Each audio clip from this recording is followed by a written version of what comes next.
Hoy te voy a enseñar a parecer un experto en arqueología mexicana en menos de 10 minutos. Quizá para poder acoplarte en las pláticas de tus compas los arqueólogos, o a lo mejor quieres impresionar a alguna damisela arqueóloga o a algún chico arqueólogo que ya traes en la mira.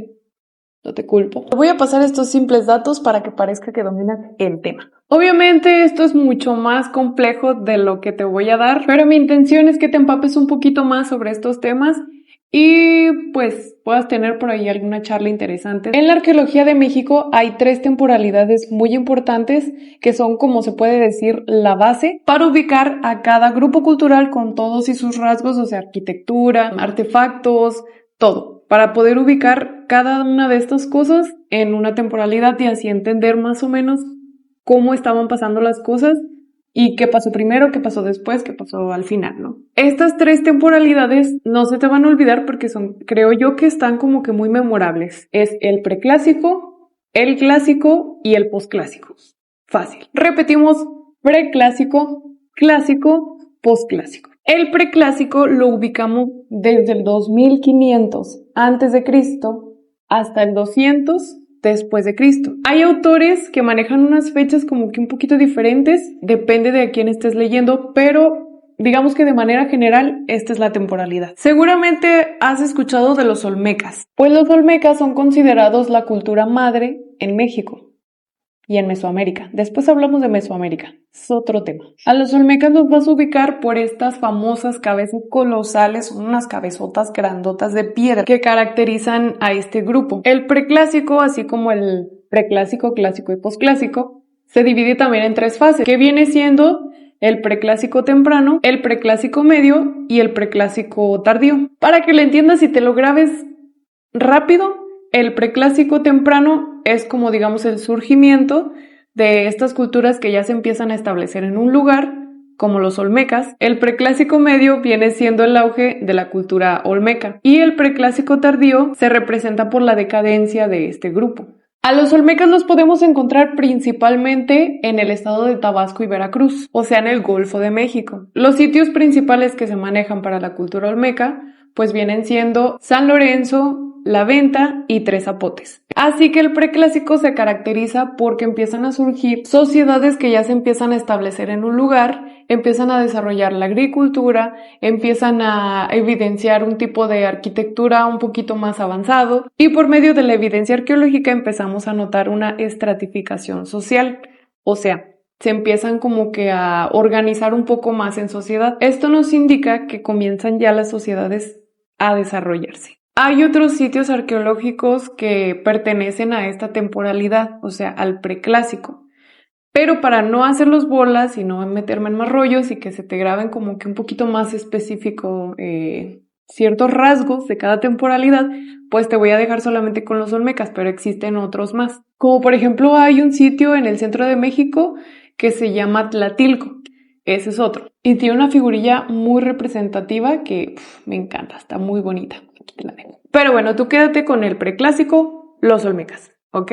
Luego tenemos el clásico. El clásico comienza en el 200 después de Cristo y termina hasta el 1000 después de Cristo. Igual depende de quién leas, pues van a variar un poquito las temporalidades, pero en general esas son las temporalidades. En estas temporalidades podemos ubicar fácilmente a culturas que ya conoces. Por ejemplo, la cultura maya. Otro sitio arqueológico al que puedes ubicar en el clásico es el sitio arqueológico de Teotihuacán. Pues esta temporalidad solamente se divide en clásico temprano y clásico tardío.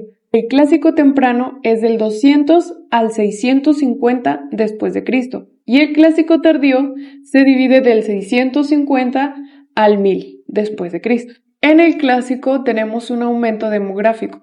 O sea que pues ya hay un montón de gente, ¿verdad? Muchísima gente. Por lo tanto, todo empieza a producirse como un poquito más en masa porque hay que satisfacer las necesidades de toda la gente que ya tenemos. En esta temporalidad la agricultura ya está bien definida, ya está bien desarrollada y existe un aumento en ella. Empezamos a ver un aumento en, digamos, todo, en arquitectura, en cerámica, en agricultura. Y todo esto nos indica que pues sí hay un aumento demográfico muy claro. También en el clásico pues empezamos a ver que ya hay una mejor planeación para la creación de las ciudades, en las que se empiezan a ver complejos arquitectónicos masivos. Se cree que Teotihuacán era como una especie de mercado grandotote en donde todos los pueblos aledaños que eran productores de ciertos productos llegaban a Teotihuacán a hacer sus intercambios. También empezamos a ver una red de intercambio de larga distancia, o sea, con pueblos que estaban más lejos. Y algo también muy característico del clásico es que empezamos a ver muchas guerras. Estas guerras tenían como finalidad la cohesión social, o sea, que todos los grupos estuvieran que fueran como en un mismo camino, digamos. Lo que se pretendía era un control político e ideológico. Entonces, pues toda la arquitectura, toda la cerámica, toda la creencia iba en torno a lo divino. Era lo que regía en ese momento todo, absolutamente todo. La arquitectura, la agricultura, la pintura, la escultura, todo en esta temporalidad tiene una relación hombre-Dios. Y esto lo podemos ver en estos diferentes ámbitos. De hecho, Teotihuacán quiere decir la ciudad en donde los hombres se convierten en dioses. Y no sé si sabías, pero Teotihuacán ya estaba ahí cuando llegaron los mexicas y encontraron la ciudad. Y entonces pues ellos dijeron, esto lo hicieron los dioses. Pero bueno, tenemos ya unas élites gobernantes bien consolidadas que tenían como este plan de seguir uniendo a más pueblos para pues básicamente seguir creciendo. Y pues en el clásico tardío tenemos la caída de los pueblos, de todos estos pueblos que pues tenían como cierto auge, entre ellos Teotihuacán. Y después del clásico pues tenemos al posclásico. El posclásico va del 1000 después de Cristo al 1521 después de Cristo. Al igual que en el clásico, el posclásico se divide solamente en temprano y tardío. El temprano va del 1000 después de Cristo al 1200 después de Cristo y el tardío va del 1200 después de Cristo al 1521 después de Cristo. En esta temporalidad vamos a ubicar a los mexicas en Tenochtitlan. Siento que nunca digo bien esa palabra.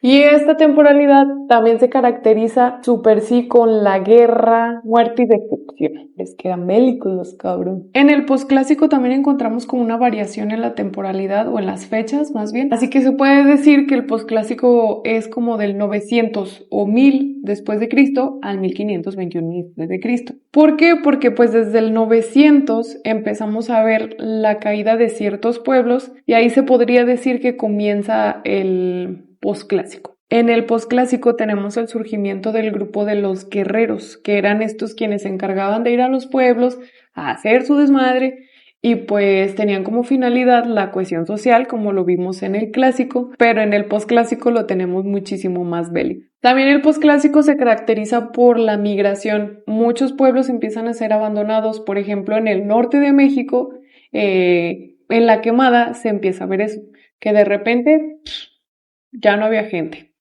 se fueron. Y así en un montón de lugares, en un montón de ciudades, empezaron a ser abandonadas.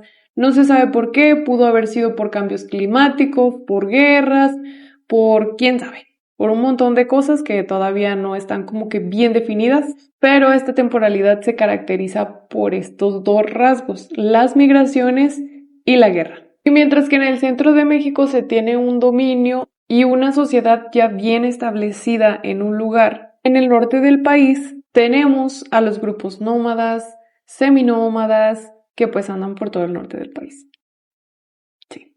También en el posclásico tenemos a otra ciudad que se llama Tula, que tiene su auge principalmente en el posclásico temprano. Seguramente los has escuchado, son los llamados toltecas, seguramente los has escuchado. Y ya en el posclásico tardío, pues ya tenemos a Tenochtitlan bien establecido, ya poderoso. Y en el norte tenemos el dominio de las sociedades nómadas, que también eran conocidos como los chichimecas. En las otras temporalidades ya se practicaba el sacrificio humano, pero en esta temporalidad empezamos a ver como una exageración del sacrificio humano y lo empezamos a ver como un poquito más dramático. Uno de los ejemplos pues son los zompantlis, que usaban como para intimidar a los demás grupos, como era como, lo usaban como una tipo advertencia de miren, esto les puede pasar si no nos hacen caso. Y también empezaron a hacer sus rituales públicos un poquito más frecuentes y pues más aparatos. Y el posclásico termina finalmente con la llegada de los españoles a América. Primero tuvimos la llegada de Cristóbal Colón en 1492 y después la llegada de Cortés en 1519. Y en 1521 pues tenemos la toma de Tenochtitlan y ahí termina esta temporalidad. E inicia la época colonial, cuando llegaron a colonizar la colonia. Época colonial. Sí. Hay una temporalidad a la que se le conoce como epiclásico. El epiclásico se ubica del 700 al 900 después de Cristo, lo que yo ya les dije que sería la época clásica. Sería más o menos como el clásico tardío. El epiclásico se caracteriza por representar como el cambio de sociedades teocráticas a militaristas. Pero como esto solamente aplica al centro de México, pues digamos que no se utiliza mucho. Hay quienes llaman al epiclásico un término obsoleto. Se caracteriza también por los cambios migratorios y por el abandono y caída de Teotihuacán.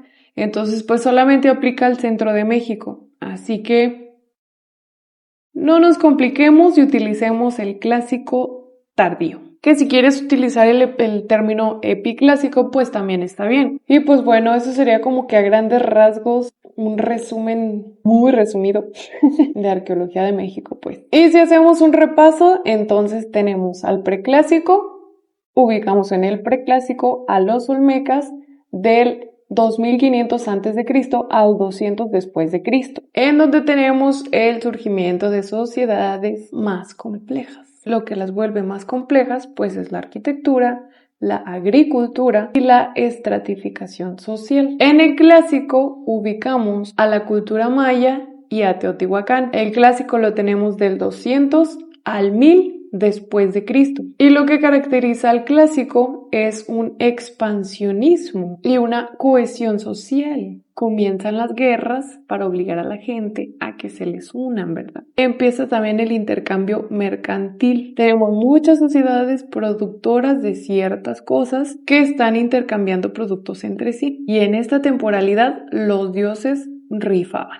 Aquí los chidos eran los dioses. Se representaban en todo. En la arquitectura, en la agricultura, en la pintura, en todo. Y hay un aumento demográfico, tenemos a muchísima gente. Entonces, hay un aumento de producción de cerámica, hay un aumento en los complejos arquitectónicos que empiezan a ser más grandes. Y en esta temporalidad tenemos bien consolidada a la élite gobernante. Por supuesto, con sus fuerzas militares. Y para finalizar, tenemos el posclásico, que va de más o menos el 900 al 1000 después de Cristo hasta el 1521 después de Cristo. A los que podemos ubicar en el posclásico son por supuesto a los mexicas, pero también primero a los toltecas. Esta temporalidad se caracteriza porque muchos pueblos empiezan a migrar, empiezan a abandonar sus ciudades, sus pueblos. Las guerras se intensifican en el centro de México porque intensifican esas ganas de cohesión social que antes se daban por Teotihuacán y que ahora son por parte de los mexicas, que andan más belicosos. Aumentan los sacrificios humanos, mientras que en el norte del país, pues los que rifan y controlan son los chichimecas, o sea, los grupos nómadas. Y esta temporalidad, es decir, el posclásico, termina finalmente con la llegada de los españoles y la toma de Tenochtitlan en 1521. Y pues nada, eso es todo. Quizá con esto te ayude a entender un poquito más a tus maestros. Espero que me hayas entendido. Espero haberlo dado lo más claro posible. Sé que estos temas se ponen un poquito aburridos, pero bueno, ahí está mi aporte. Si te gustó el video y no te has suscrito a mi canal, ahí te encargo. Suscríbete y déjame leerte en los comentarios. Nos vemos en un siguiente video. Chao, chao.